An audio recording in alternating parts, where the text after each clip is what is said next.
Hello everybody, the Utopian Duelist here, and today I'm profiling my Gravekeeper stun deck. I've been playing with it for a little while now. Honestly, it's pretty good. Most of the time you just want to end on the big bad boy, and your opponent can't touch it, and they can't do anything in the grave, and they get negged by everything else, and you just beat them to death. You just peck them to fucking death. Alright. 3 spies. If you don't draw any monsters, this is typically what you want to see in hand. Just because you can set it and it's going to tutor out whatever you want, like a Spiritualist or something. Spiritualists, yeah. Let you contact fuse with monsters on your field and in your hand. Unaffected by card effects if you control an Echo Valley. So that's really good. So it's, let's see, your Necro Valley gives it 500 boost, so it's, what, 22, 21, something like that. And it's unaffected, so it's pretty good. Plays Gravekeepers, doesn't know Necro Valley's effect. I know it gives it 500, I can't math correctly. Well, it'd be 23 then. It would be 23? Yeah. I can't math. It's an 1800. Commandant, because terraforming's limited. And it's in the monster deck, so why not? We play 3 copies of Ghost Schnogger and Snow Scrabbit. That thing. Nailed it. Nailed it. There's nothing wrong with a little bit of hand traps, honestly. 3 of No Graveyard. Honestly, best card in the deck. Half your shit requires you to have it, so. This is a budget profile, so no extravagance. We're going with Demise, because extravagance are like 90s, and these are like 10. Personally, I think Demise would be better anyways. Yeah. A lot of people are going with extravagance, though, so.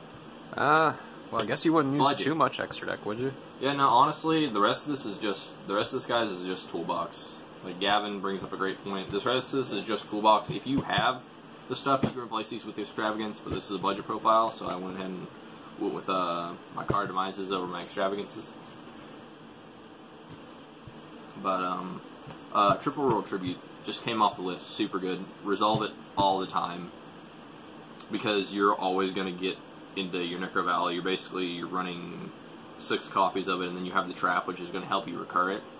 So you just resolve this all the fucking time, and against players like Pendulum Magician and stuff like that, it's just really good. You wouldn't know. I would know, because I play Pendulum Magician.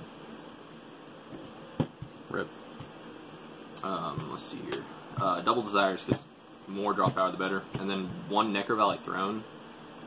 Honestly, I know it's weird to see this card at 1, but I don't want a double summon if I only have 1 monster in hand. That seems kind of stupid. And then I'd rather this be like a stun card in hand, like a Floodgate or something, over just adding another monster to hand. I don't feel like that's really that great. So, especially in a deck where you just summon, set 5 pass, and just keep your opponent from playing the game, basically. I don't feel like it's the best thing in the world. 1 Super Poly, honestly, you can play more. You can probably even cut the Throne, or cut, like, the Desires or something, and play more of this. I just have it in here at 1, because I don't usually have the extra hand to discard. And this, because I'm usually just pushing to set as many interruption cards and floodgates as possible. Also, if you set a Super Poly and you use Card of Demise that turn, it'll be useless for a turn. Well, yeah, but if you set it, you can't use it till the next turn anyway. Well, yeah, but I'm saying it'd be useless during your opponent's turn otherwise. Play 3 Necro Valley Temple. What this does is basically, during your end phase, if you have a Necro Valley in the graveyard, you can reset it. It makes all your opponent's monsters lose 500. And then if it gets nuked by an opponent's monster, or by an opponent's card effect, you get to set a Necro Valley directly from deck, so that's good. 3 Lost Wind, because it's a budget profile, so impermanence is not a thing. Lost Wind is basically impermanence. It just doesn't negate a column. It's not a hand trap for half a turn. Double Judgment, you can honestly play whatever you want. If you don't have Judgment, you can play Warning Strikes. It's just whatever. This just kind of hits anything, really, so And if your opponent can't do anything to you, then why not pay some life points? Summon limit, because a lot of the decks out there do summon a lot. The only one I can think of that doesn't really summon a whole lot is Striker, but it does hit them a little bit because they can't do their full combo. They either have to sacrifice their attack for turn, their Kagari add, or ending on Shizuku, because they're not going to get all of those. They're most likely only going to get one of those, depending on how they play, but... and then double anti-spell. Pen Match just can't really even play against it unless they open Purple Poison. Slows down Striker for a turn, which can give you plenty of time to set up board. And it just hits a lot of things, to be honest. Because it just slows down things, which is what you need. Simplifying the game state to where you can play over them is a much better thing for this deck. Then we play 3 Supernaturalist. Basically, he protects your field spell, and then he's protected by your field spell. He gains attack times the level of every monster used for the fusion summon. And then during the end phase, you can add any Necro Valley or Gravekeeper card from your deck to your hand. So he's pretty good. He's just instant Necro Valley if you don't have it.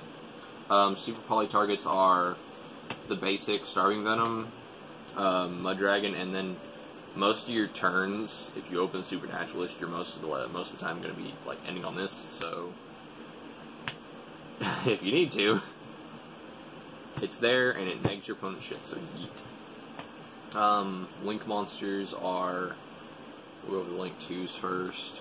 So we have Beat Cop, generic Link 2, protects something on field for getting over things and putting in damage. A Link 3 in case you need it, because I did run into a couple situations where I actually did end up needing it, and it does help get over things, is another interruption on board. And then Boral Sword, because every deck you use one, right? I was about to be, no, Boral Sword, you heathen. Number 82, because we are always going to have a face-up field spell, like a face-up spell on the field, so might as well swing for 2K direct, right? We play a Time Thief or Doer, because stealing a trap off your opponent's deck makes it a bounce, a spell makes it a draw, and then a monster just makes it dodge things.